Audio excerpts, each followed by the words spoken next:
Americans have lost their lives. Can you guys even picture what it'd look like if a nuke hit us? Like, would the sky even stay blue after that? Funny thing, Michael, America didn't have to imagine that. We built our own nightmare and stood close enough to feel it. Between 1945 and 1992, the United States performed over 1,000 nuclear tests. Out of those, 216 were space, underwater, or atmospheric tests. Space, underwater, in the sky? America tested nukes just to see how far they could push the world before it pushed back. It wasn't defense anymore. It was a contest to scar the planet and still call it progress. While most of the testing took place at a test site in Nevada, the United States military tested the capabilities of these new weapons in other places as well, particularly within the Pacific Ocean. With such immense power in their hands, you would assume the scientists would take extra precautions to ensure innocent bystanders were not negatively impacted from the nuclear warheads detonating nearby. However, mistakes happen in every line of work. I mean, how bad could it really get? Dropping it in the middle of the ocean. It's all water. Shouldn't that cool the fire down or something? Maybe just a big splash and done. Nah, that blast don't care about water, bro. The heat's so wild, it turns the ocean into steam. Straight vaporizing anything near it. You could be miles out and still feel your skin cooking. And there have been several cases where nuclear testing went horribly off the rails. While there have only been a few tests gone awry, one error is one too many when you're dealing with nuclear weapons. It is estimated that because of nuclear weapons testing in the United States, over 300,000 Americans have lost their lives.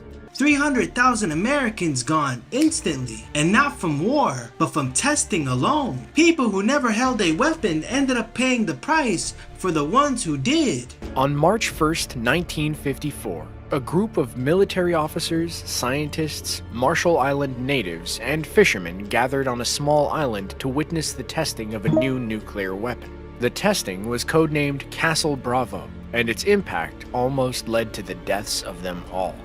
Bro, I still can't wrap my head around it. Like, you're standing there watching the bomb go off? That's not bravery, that's straight up insanity. Yeah, but back then, people thought they were watching history, not their own funeral. Most of them didn't even know radiation can travel that far. They thought distance made them safe, when the wind was already carrying death their way. The experiment was designed to test the first thermonuclear explosion that was based on feasible technology.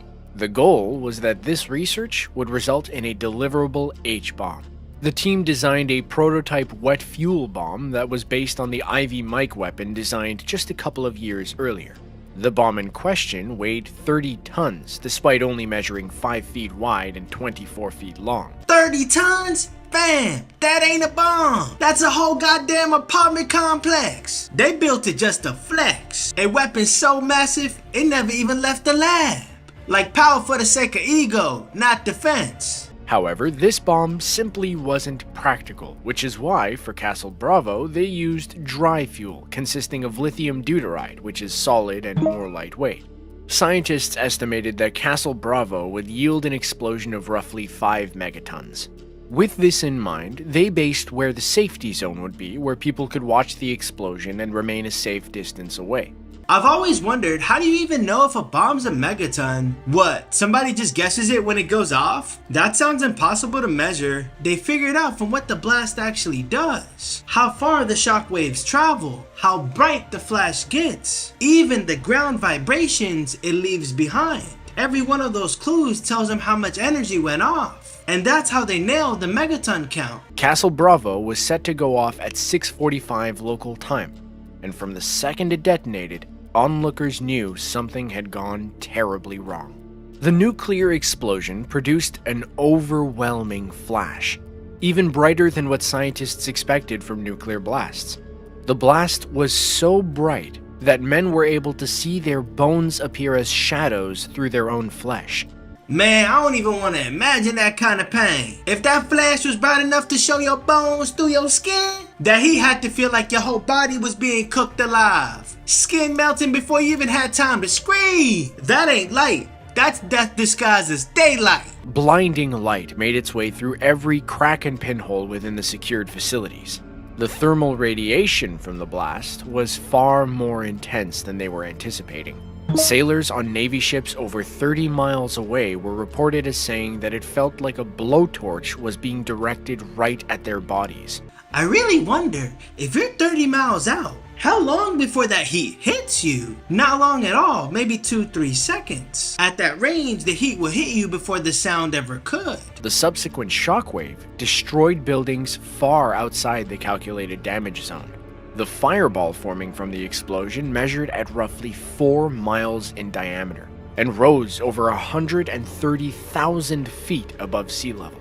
Oh, and did I mention that it was hotter than the surface of the sun? 130,000 feet? That's like stacking 40 Mount Everest on top of each other. And it was hotter than the surface of the sun?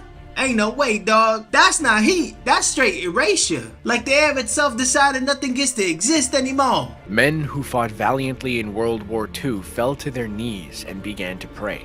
Remember when we said that scientists expected the blast to only be 5 megatons? Well, when all was said and done, that blast was closer to 15 megatons. 15 megatons when they aimed for 5? That's not a small error. That's the kind that rewrites what safe distance even means. Yeah, like the math didn't just break, it turned around and bit them. One wrong number, and you accidentally build the biggest bomb on Earth. The reason for the miscalculation was due to a tritium bonus that happened in the middle of the thermonuclear reaction.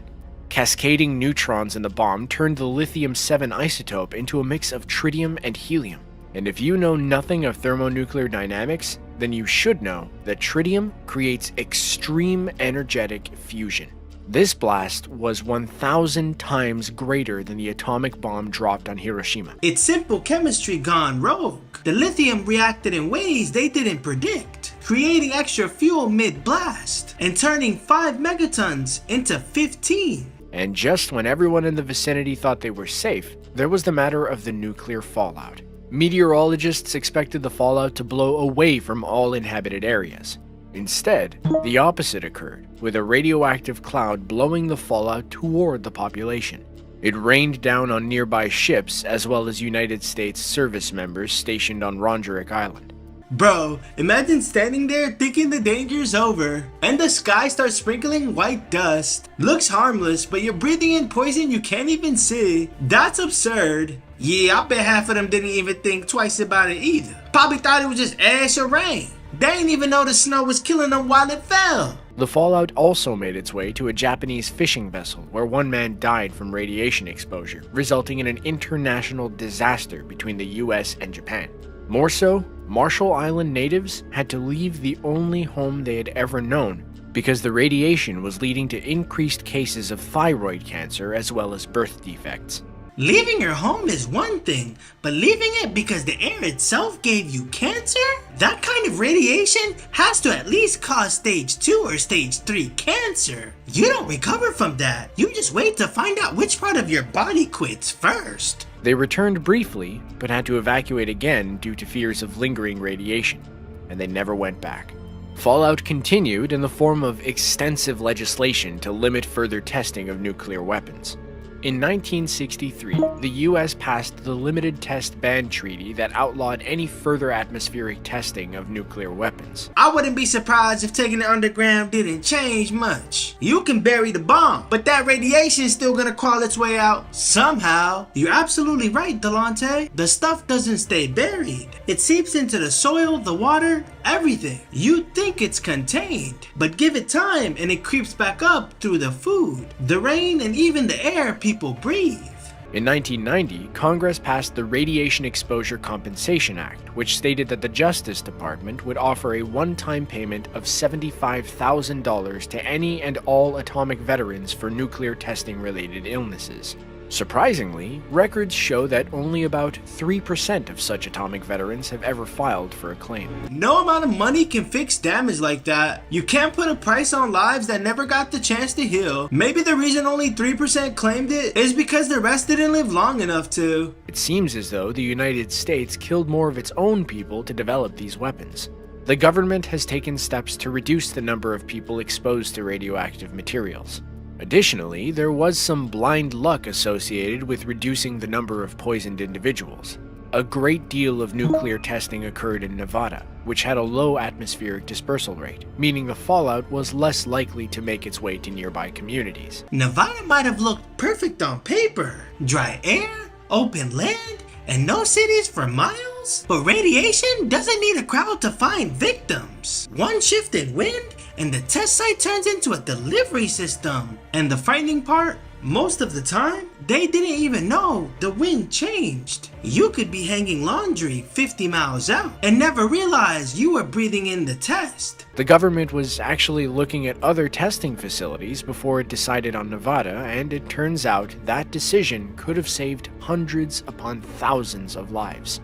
Unfortunately, the impact of these tests lingers in American society. It's entirely plausible that millions of Americans were exposed to fallout and suffer from illnesses related to that exposure. Preparation's not supposed to look like the thing you're scared of. If testing alone left this much death behind, imagine what the real thing would have done. Makes you realize the line between practice and destruction was already gone. Those people now rely on the government to fund healthcare. Nuclear testing has fallen to the wayside, with the last test occurring in 1992.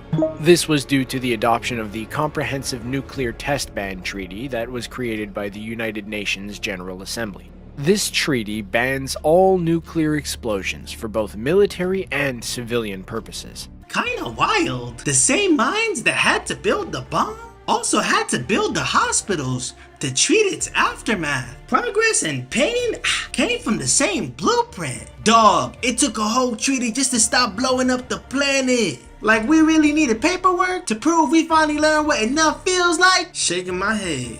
The treaty has not entered into force, with 8 nations not yet ratifying. Nuclear weapons have a complicated spot in history.